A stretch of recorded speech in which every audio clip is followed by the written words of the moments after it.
Hello and welcome to another instalment of History Hack.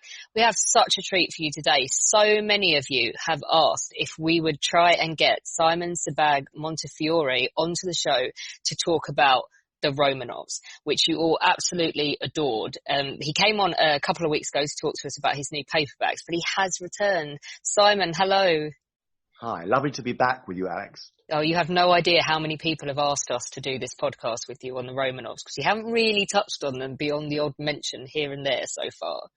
No. I haven't. It's been a while since I've been talking about them or thinking about them. But how nice to be back with this lovely collection of people, the Romanovs. Absolutely. So what we'll do, we'll talk about some of the most famous ones, and you can tell us about some of the ones that perhaps should get more attention. But I suppose it makes sense, first of all, if we talk about Michael Romanov and 1613 and how this 300-year dynasty got to the throne. Yes, they started in 1613 in a very inauspicious way.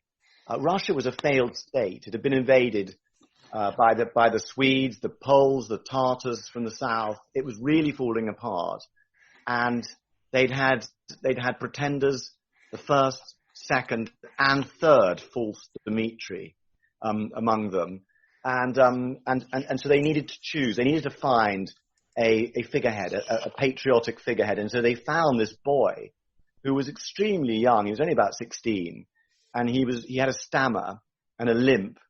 So he was not a very strong or formidable character. He was probably illiterate, and he was living with his mother in hiding at a monastery.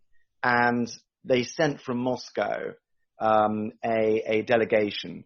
And when the delegation arrived, his mother, it was a bit like a sort of Monty Python scene, because Yes. the delegation of boyars and bishops and what have you arrived at the monastery, and they said to him, they sent a message up saying, "We've come to ask him to be Tsar."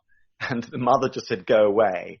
And the boy just burst into tears, because all the people who'd claimed the throne for the last sort of 7 years had all been killed one by one.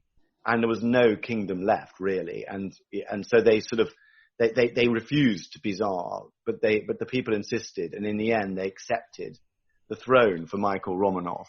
And he was really a kind of quite a distant connection to the last Tsars of the Rurikid dynasty, the sort of legitimate dynasty. They were descended through Ivan the Terrible's first wife and his first sons, and so it was really a tenuous link. But there was no one else who was he had the combination of innocence and simplicity, and yet the touch of sacred monarchy, sacred dynasty about him. So that's why they chose him, and he had a long reign. He was not a very particularly good leader, not a particularly good Tsar, but him and the people around him put together, recreated Russian autocracy, and reconquered gradually over 20 years. They reconquered Russia from these invaders, and their success laid down the role of the Russian leader, which you still see today, which is as a sort of military commander. Before then, they'd been a kind of sacred, almost priest-like position. And he changed the nature of Russian rulership, even though he was not a commander himself, and in fact was not very good at anything. But his son succeeded to the throne, Alexei, and when a new dynasty is successful, that's the foundation for longevity. I've liked Alexei. So he was conservative, wasn't he? He was essentially conservative, yes. But he always comes across as rather a good chap to me. Yeah, Alexei. I mean, he was the father of of Peter the Great. So I love his indignance after we behead Charles I. Yeah, he was very indignant. But basically all kings were pretty indignant after we beheaded Charles I. But the thing about him was that he also had a bit of a temper. Remember, he was riding along one day and somebody sort of approached him, and he stabbed them with his staff and killed them, because all Tsars carried these very pointed staffs. Ivan the Terrible had actually killed his own son with his staff, and Alexei killed someone, just an innocent passerby, with his. Of course, these things happen in Russia. But But yes, he was actually an extremely impressive character. He ruled for a long time.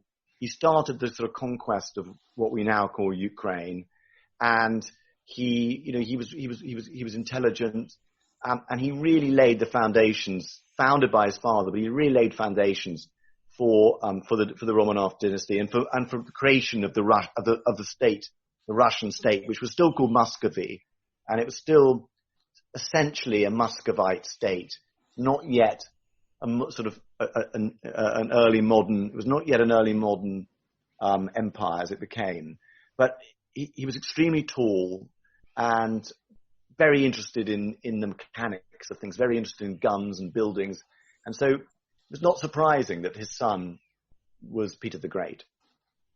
Not at all. And I love Peter the Great. He is one of my all-time favourite historical characters, partly because he's absolutely bonkers. But there's a reason he's absolutely bonkers.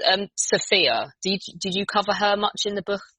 Yeah, Sophia's his sister. Yes. She's in the book a lot.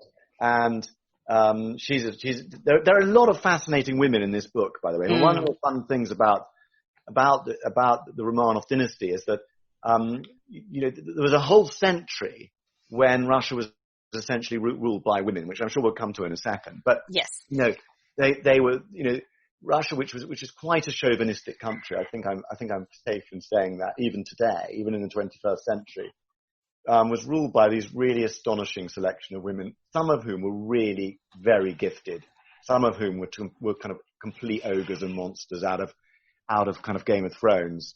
But Peter the Great was that very rare thing. He knew what he wanted to do. He had the acumen himself to do it, and he had the resources to achieve the things he wanted to achieve. So those are the three kind of essentials, aren't they, of politics? And you're right, he was an absolutely extraordinary character. I mean, he was 6'7". He was a giant, a proper giant, with twitches. He regularly had fits. He was a very strange person, but he was also had the iron constitution of an ox, and he also had a very short temper. He was fascinated with how things worked and how you took them apart, ships, cannons and guns, but also humans. And when he tortured people, he tortured them himself. His dentistry, and when he launched terrors, which he regularly did, he was very paranoid and ran his own secret police effectively. And when he arrested people, including his own son, he tortured them to death himself by hand. But at the same time, he was very fascinated, you're right, by bodies and dentistry. He studied anatomy in Holland, and then he bought a whole lot of tools, surgical tools, and he liked to try them out on his own courtiers. And if you said, I've got a sore foot or my teeth are aching, he'd insist that he pulled out your teeth or cut or amputated your foot himself. And so after a while, people learnt if you had any kind of ailment or ague or aching, you certainly didn't mention it in front of the emperor. Doesn't he have still in St. Petersburg, is there not a museum of inane tat that he accumulated? He's got insanity. He's got his Kunstkammer, his curiosities. He was fascinated with kind of babies with their heads joined together or with two heads, or he was very fascinated by the heads of the people he cut off. When he executed large numbers of people, he did it himself a lot. And what he was very interested in was how long people sat up after he'd chopped their head off. By the way, one of the people he was chopping their head off really impressed him, because when it was his turn to be beheaded, he stepped forward and he just kicked the head of the man before him out of the way. And Peter said, "That's a brave man. I'm going to spare him." And he spared his life and let him go, which was very, very Peter. That's very Petrine behavior. But basically, he created modern Russia. He had a vision. He changed Russia from a Muscovite state and capitaled in Moscow. He changed the nature of it from a sort of religious remote Asiatic state to a European state. He created the Russian Empire. He defeated the Swedes. who challenged him. Charles XII, the King of Sweden, invaded Russia. And it was the first of those great invasions, of which there are three, of course. Charles XII of Sweden, Napoleon Bonaparte and Hitler. All of them failed. And the latter two should have looked back to Charles XII, because Charles XII was a brilliant commander, but he was beaten by Peter the Great. And Peter the Great commanded his own army at that battle and won it. And of course, that put great pressure on all the other male Romanovs who followed, because they all wanted to be Peter the Great. Peter the Great was the one to copy. And I should add that on top of the politics, I mean, he really was a fascinating person. When you read his letters, he would literally threaten people. He'd say, like, if you don't do what I tell you, I'm literally going to come over and knock your teeth out. And he would. But he was also the Iron Man of international historical partying. And yes. Is it the Society of Bacchus? The Society of Bacchus and much else. I mean, it was very like sort of Led Zeppelin on tour, but worse, but with death. I mean, several of his top ministers died of alcohol poisoning during his parties. People were killed during his parties. At one point, somebody stabbed a servant to death with a fork. They got so drunk. And regularly, Peter the Great himself would just pass out under the table. They couldn't have been less politically correct. There were naked girls, dwarfs, lots of dwarves, giants, dwarfs, and lots of girls, and a lot of sex and vomiting and dying. It was just, and whole houses were destroyed, and regularly Peter the Great suddenly turned kind of political, accused someone of corruption, and then beat them, and sort of knock their faces in. So he was altogether the man who created Russia as we know it, but also one of the most terrifying tyrants of history. Yes, I absolutely love that he also spent a spell living in Deptford as well. Oh, the Deptford Peter the Great is very important. The orgies that he had in Evelyn's house, where he destroyed a whole sort of rather courtly mansion.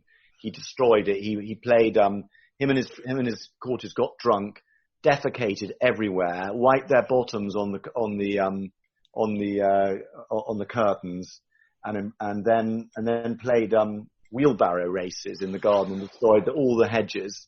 But he came to, he spent some time in London, and he visited William III in Kensington Palace, which is so I always look at Kensington Palace. I don't think of Princess Diana. I think of Peter the Great. Well, they have the famous portrait, don't they? Is at Kensington Palace? Yeah. Is it Lely? Yeah, and they have. But anyway, he is just a person who you just can't. He's one of those fascinating people you cannot find out enough about him. But a very, very, very interesting person as well. Very interesting, talented. I think one thing that really interests me about Peter the Great is you would expect such a rampant man to produce a male line worthy of his name, but he doesn't, does he? No, I mean, this is always a problem if you kill your heir, if you kill your eldest son, especially in an era when child mortality was quite high, so people did die a lot. Children often didn't make it to adulthood. So it's very unwise. Of course, Russian tyrants found it very hard to control their heirs, their sons. And just as Ivan the Terrible had killed his, so Peter the Great drove his son to revolt, and the son escaped, and Peter brought him back and then beat him to death and tortured him to death, which is quite something, to kill your own son. Not many leaders have done that, though quite a lot have, actually, come to think of it. Constantine the Great, Abbas the Great of Persia, Herod the Great. A lot of greats kill their own sons. Interesting. Maybe that's how they get the title, because they eliminate all other competition, even if it's their own child. That's probably true. But you're right. He leaves. One of the most interesting things about him is his love life, and he had an amazing love life. I mean, he actually executed one of his mistresses and walked with her to the scaffold and kissed her, and she thought she was going to be let off because she had an affair with the emperor, and he just said, "You've got to die."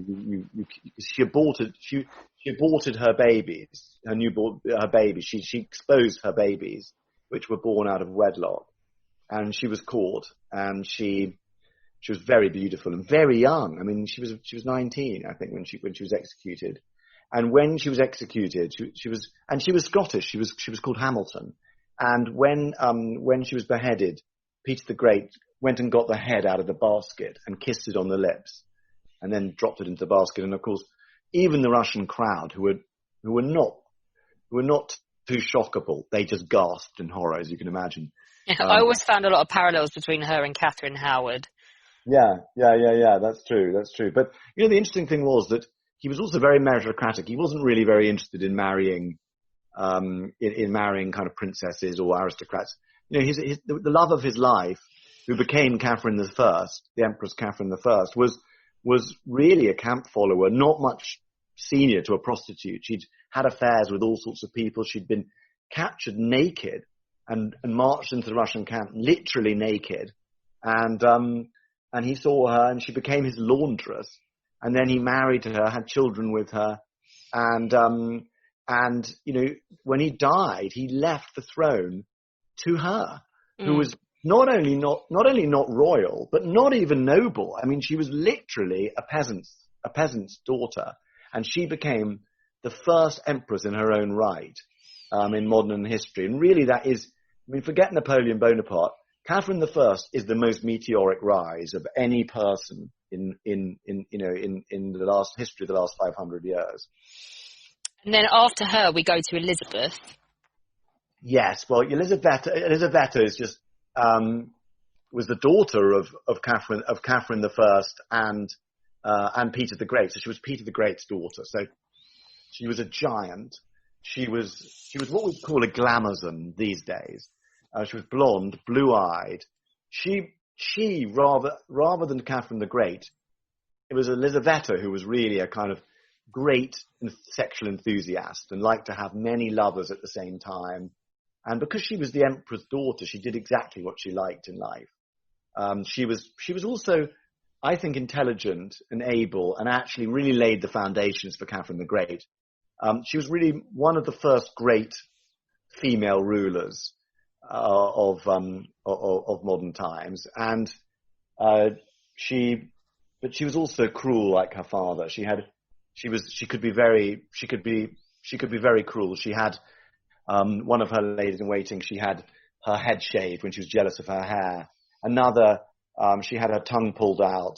So she could be extremely cruel, and she was a pretty frightening character. But she also loved cross-dressing. So there's something rather intersectional about her, as we'd say today. And she loved dressing as a man. And when she had balls, she made all the men dress as women and all the women dress as men, because she had a very good leg. And in those days, men's legs were very admired, but you never saw women's legs, obviously, under these huge dresses. But she had rather good ones, so she wanted to show them off. So she made everyone cross-dress, which is extremely modern, isn't it? I think, but then she doesn't have an heir, so she has to go looking for one. And unfortunately, and I've been accused of really not giving this next Romanov enough credit, but I just can't see where it is to give, if I'm honest. Do you agree or disagree? Yes, there's nothing. There's Peter III, Emperor Peter III, who was her nephew, succeeded Elisabetta, and he was really without. But I think he was worse than wet. He was vicious. I mean, he was vicious, and he managed in 6 months, to alienate every single part of Russian society. The nobles, the church, the people, the foreigners, everybody, the women. He alienated everybody in a very short time by being an extremely, obnoxious character.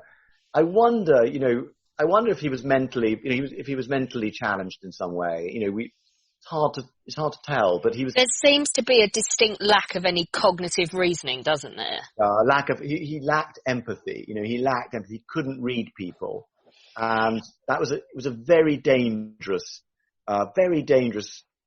fault to have.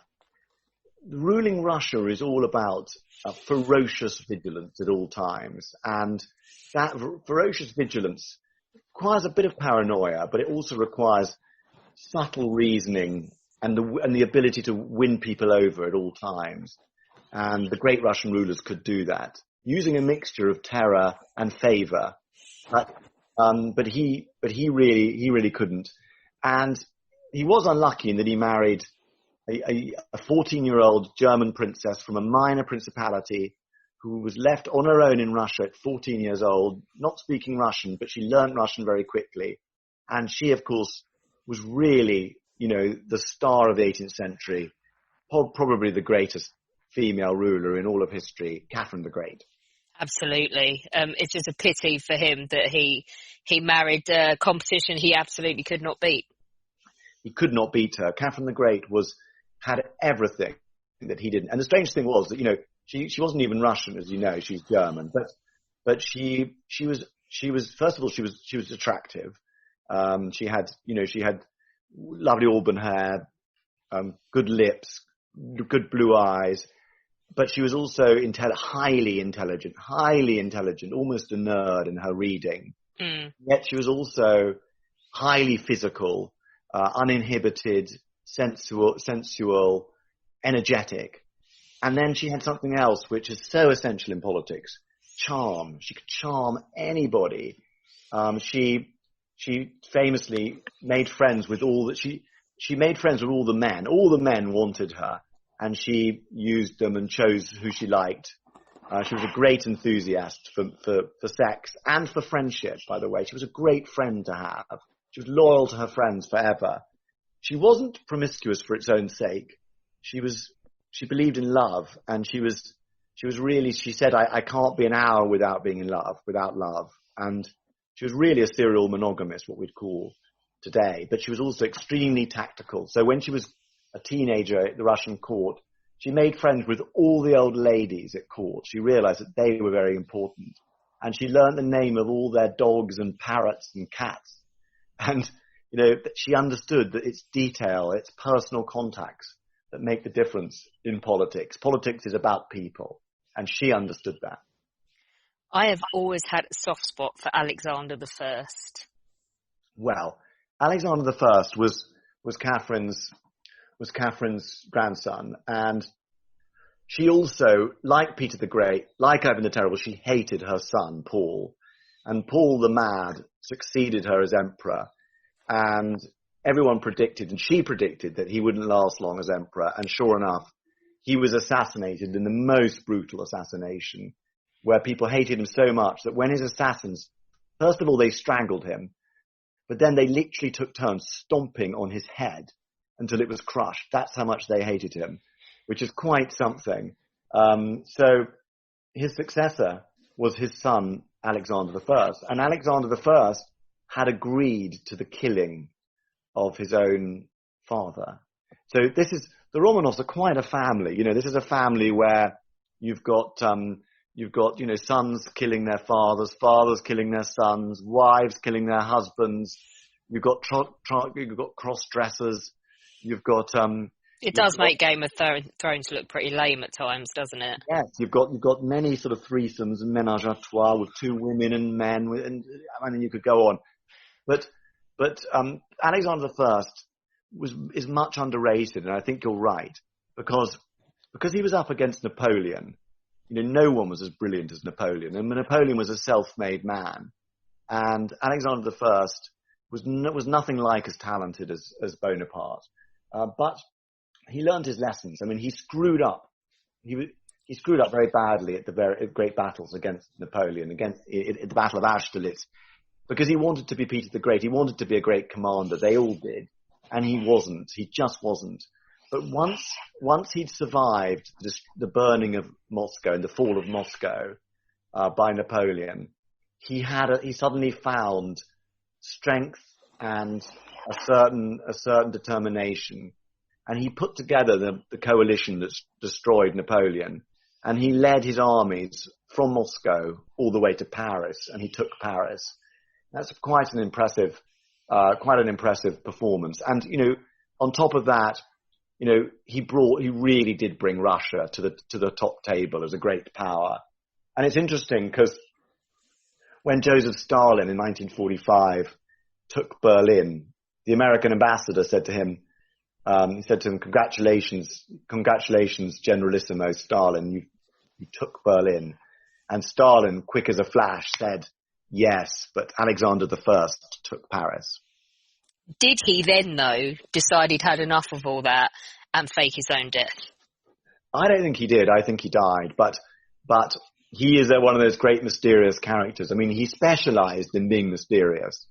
When you're brought up at the court of Catherine the Great, and then at the court of your father, Mad Paul, who was really a brutal curmudgeon, you learn the art of hiding your feelings, of masking your feelings. And in fact, all life at the Russian court, at all times, including now with Putin and earlier with the Soviet leaders too, was all about masking your real views. That's essential at the Russian court. Do you think that Russia's history would have turned out to be different had Alexander II not been assassinated when he was? Yes, I think it could have been different. I do believe that personalities can change history. I mean, you see that, I'm sure we'll come to the Russian Revolution a bit later, but you see that with Lenin, clearly. I mean, Lenin, without Lenin, the Bolshevik Revolution wouldn't have happened. Without Stalin, the Russian revolutionary Soviet state, the Soviet Union, I don't think would have lasted in the way that it did. So there are examples where men and women really do have an influence. And I think Alexander II, he was planning to bring in a sort of representation, a sort of representation assembly that would have led to more. He was a sort of liberal, though he still believed in autocracy. But he could have, he could have changed history. I mean, he was really kind of looking at sort of reforms in a Europe where Napoleon III and Bismarck had both brought in universal suffrage, and kept autocracy.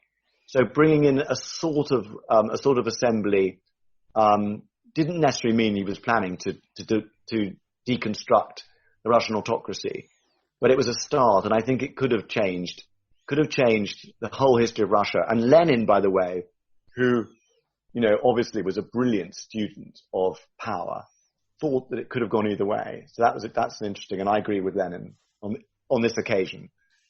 It's just on this occasion, not always. Stipulated. Not always. I don't always agree with Lenin, but in this case, I think he was right, and I respect his point of view. I have to say, brief though he is, anecdote worthy is Alexander III, isn't he? I love the one about the Austrian general saying he was going to send X amount of divisions into Russia, and him tying a spoon in a knot and throwing it on his plate and saying, well, that's what I'm going to do to your divisions. And of course, there's the ripping the roof off the train as well, isn't there? Yeah. I mean, he was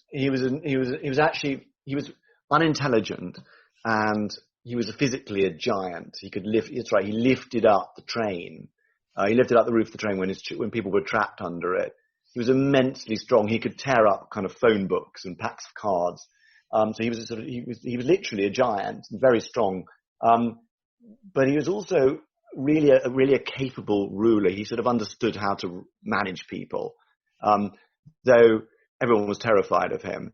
He was really the Tsar also that really introduced fetishistic, obsessional anti-Semitism to the Romanovs had always disliked Jews, but Alexander III really, you mentioned the trains. I mean, for example, when he was driving his train, train was going too slowly. He said, obviously the Jews are driving the train. Tell them to go faster.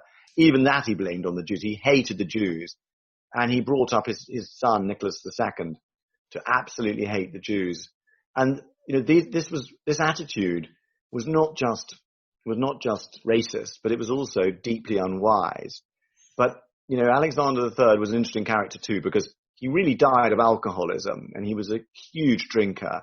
And when the doctors and his wife banned him from drinking, he designed a special boot that contained flasks of vodka that he could drink. so that even when he was supposedly not drinking, he could just reach into his boot and find there a secret stash of booze. And Trotsky said, if he hadn't been an alcoholic, Russian history would have been different, because he was capable. He could hold together. He probably could have held together Russia much better than his very wet son. This is the problem, isn't it? I think you can, with that kind of attitude, works if you are a huge, terrifying man. If you are Nicholas II, I mean, so I did a book on George V in the First World War, and to me, I think I just coined Nicholas as the wrong man with the wrong temperament in the wrong point in history and the wrong place. Like Russia when it's falling apart. Yeah. The onset of the First World War, he wants to be an autocrat like his father and be his father, but he just also doesn't ever want to offend anybody to their face, so that's never going to work. And then so we have utter disaster, don't we?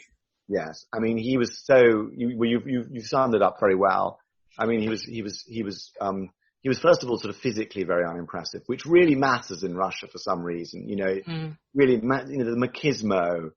Is really important in Russian rulers, and you only have to look at Putin with his shirt off in the lumberjack thing. Yeah, exactly. You see Putin in his, Putin hunting tigers, diving, riding horses bareback, all of that. It's very, very important. I mean, Peter the Great was out there. He could cut down trees. He was, he could fire guns. He could build ships. And you even have to look at Yeltsin, to see in our time, he was a drunk, of course, but he was an impressive, big man, a real mujik, as they say in Russia. But Nicholas had none of that. But he was also rigid, unimaginative. He was not unintelligent. He was more intelligent than his father, I think. But he was also extremely arrogant, extremely inflexible, and worse than that, he really did believe in his religious mission to rule Russia as an autocrat, and that was a problem. Another problem was that he was extremely duplicitous. I mean, his image, because he died in the way he did, is of a sort of noble martyr that should have, but actually, I think he was a very unpleasant man. Really, he was very polite.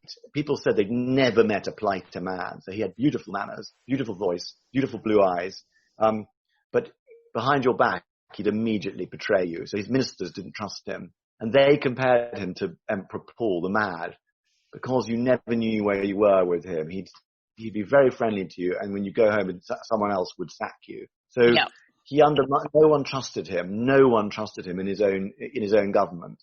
And that was to be a huge problem later when the crises came. And the sort of faffy multiple attempts at dispersing power that didn't ever really please anyone entirely, and then backtracking on it as well. He did really dig his own grave, didn't he? If he died before 1905, if he died in 1904 after 10 years, he would have been regarded as quite successful, because he'd expanded Russian power into Manchuria and Korea, and that was really the only way it was left for Russia to expand. And Russia, a Romanov Tsar, it was in his